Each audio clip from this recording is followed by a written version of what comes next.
Ya. Enggak. Aduh. Kenapa kelihatan layu? Bapak ini kan pemberani. Enggak.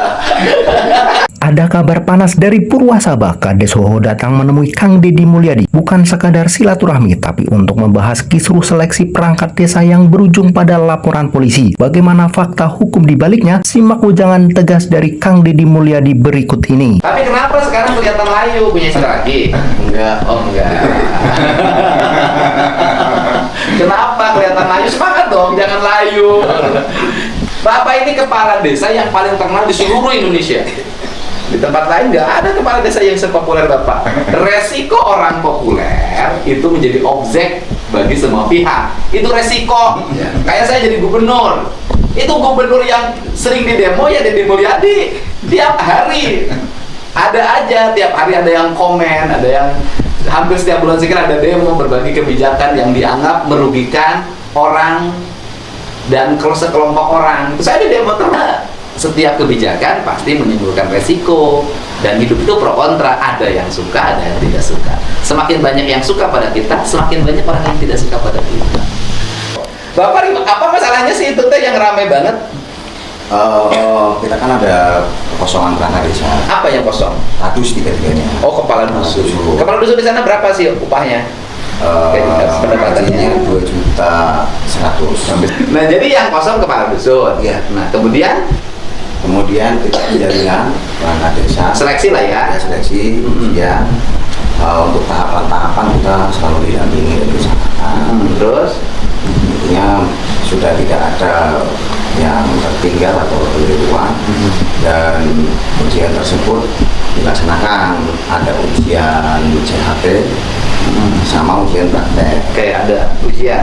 Yang daftar berapa orang? 13. Dari 12. Warga Purwasabah semua daftar. Persyaratannya SD apa SMP? SMA.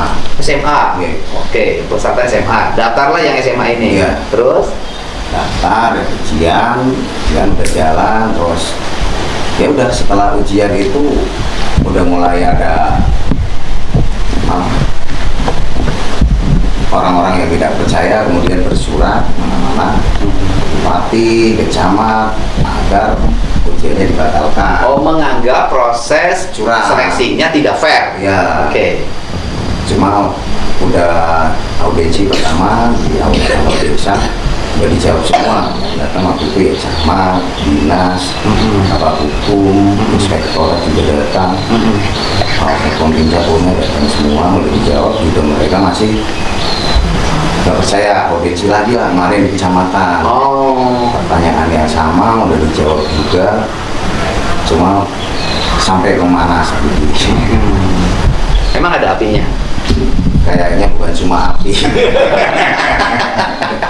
Terus Ya udah, itu kan udah dijawab semua, tapi tetap dari peserta itu kan ada yang didampingi oleh LSM. Karena kebetulan yang 2 orang itu juga anggota LSM. Nah, terus setelah audiensi saya keluar, kan saya cuma ngomong ya udah gini aja Pak Camat, Pak panitia, terus sama Pak Kepala Dinas, kalau seperti ini terus tidak ada selesainya. Kalau yang merasa tidak puas atau jangan diduga terus, nanti kita juga kalau nggak melatih yang nilainya tinggi, kita ya justru kita zolim gitu loh. Ya Kepala Dinas pun udah di situ ya pokoknya camat-camat udah lurus aja, udah lempeng aja, karena tidak ditemukan adanya kecurangan. Terus maksud tidak percaya itu ada 7 pertanyaan dari peserta itu yang tidak lolos, itu udah dijawab semua tetap minta untuk diulang ujiannya, untuk dibatalkan rekomnya. Padahal rekom udah keluar lama, ini seharusnya udah dilatih. Nah, kita dengan gitu kan kita ditekan juga sama yang nilainya tinggi, ditekan, agensi lagi, Nah, pemerintah kabupaten juga tidak segera memberi kejelasan. Kalau memang udah jelas sebenarnya ya, ini kan bola panas kan di desa waktu itu. Bapak kan objek. Ya kan di desa. Ya artinya kan Pak Kades ini kan objek. Iya. Subjeknya kan Dinas Pemberdayaan Masyarakat Desa Iya. Kabupaten kan? Iya. SK-nya SK Bupati ya? Enggak, kalau perangkat desa, SK-nya kepala desa. SK Kepala Desa. Tetapi Kepala Desa meng-SK-kan berdasarkan rekomendasi. Rekomendasi sama sudah keluar. Oke. Cuma aturan yang baru, Bupati harus menerima. Ya kan, SK Bupati kalau nggak salah Ya, itu kan. sudah dilantik. Jadi rekomendasi dari camat ditandatangani oleh Bupati. Iya. Bupati sudah menandatangani. Belum sampai belum. sekarang. Jadi apa? Ya kita pertama bertemu dengan kepala dinas kan mungkin karena takut, karena takut awalnya kita musyawarah, wah saya tetap nggak mau, lebih geger, lebih kita nggak benar, kita lebih zolim lah kalau orang udah susah payah nilainya tinggi terus tidak dilantik apapun bentuknya. Mereka juga warga saya, mereka juga bisa melakukan hal yang sama. Cuma orang-orang itu memang terlihat tenang diam karena mereka lebih ngerti aturan lah. Jadi nggak arogan gitu.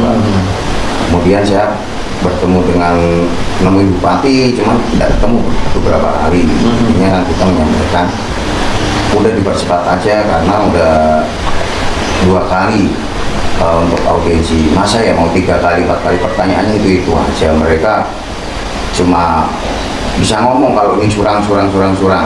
Kalau upaya hukum seharusnya kan PT UN Pak, karena Kang Deddy Mulyadi tidak membela secara subjektif, melainkan memberikan edukasi hukum yang mendasar. Segala bentuk ketidakpuasan dalam seleksi perangkat desa memiliki jalur resmi seperti PT UN atau pembuktian hukum, bukan sekadar melalui opini publik. Ini poin penting bagi siapapun yang memegang tanggung jawab di pemerintahan desa. PT UN itu kan kalau sudah ada surat keputusan. Ya, kalau sudah dilantik baru di PT UN kan. Ya. Kan belum bisa di PT UN kan kalau belum dilantik. Dia maksimal kapan harus dilantik? minimal 7 hari, kalau di Perpu maksimal 15 hari, kalau undang-undang 20 hari. Sudah lewat belum? Udah lewat. Kalau sudah lewat Bapak berhak. Iya. Berarti sah kalau saya mati. Iya, bukan berhak. Nah itu di aturannya lihat. Pasalnya dibaca.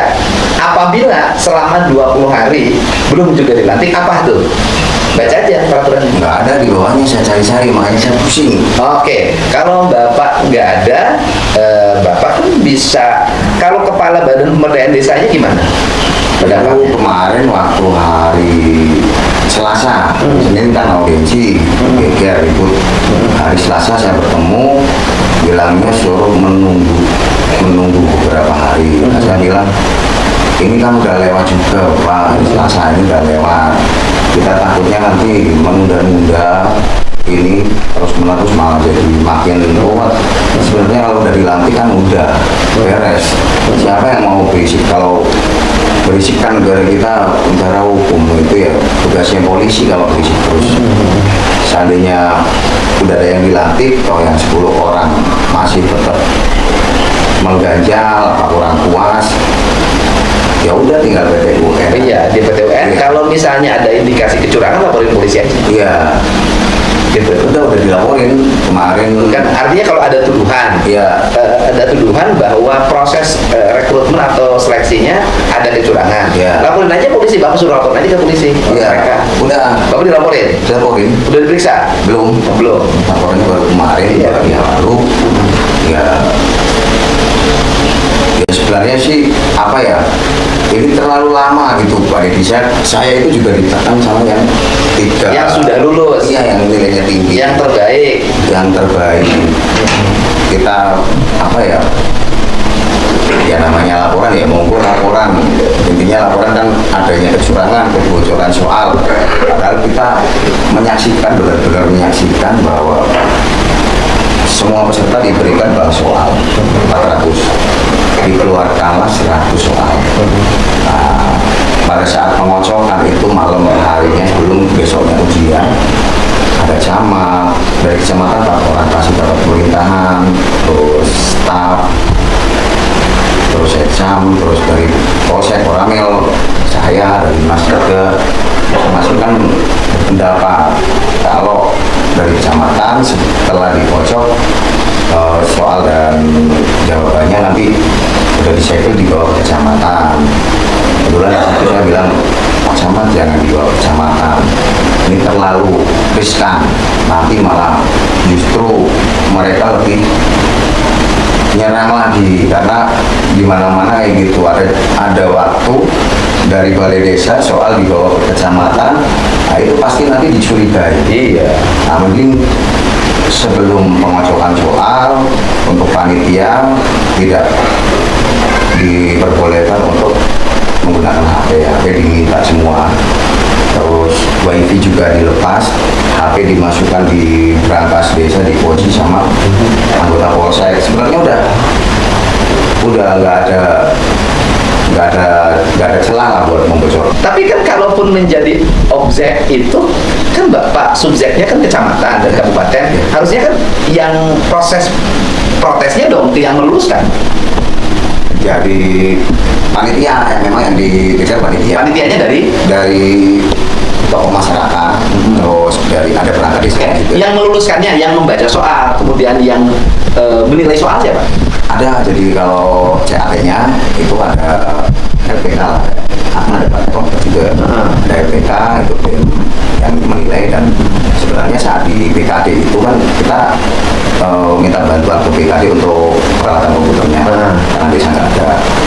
Itu beberapa peserta juga di situ dan merasa puas dengan hasil dari yang didapat. Pertanyaan saya adalah, yang meluluskan mereka ketika seleksi siapa yang nanda tangan kelulusan? Kan di jumlah nilainya, Ya. di jumlah, terus kemudian di balai desa diumumkan ya sama panitia. Ya bersama panitia. Yang nanda tangan, kan kalau pengumuman kan tangan nih. Panitia. Ketua panitia siapa?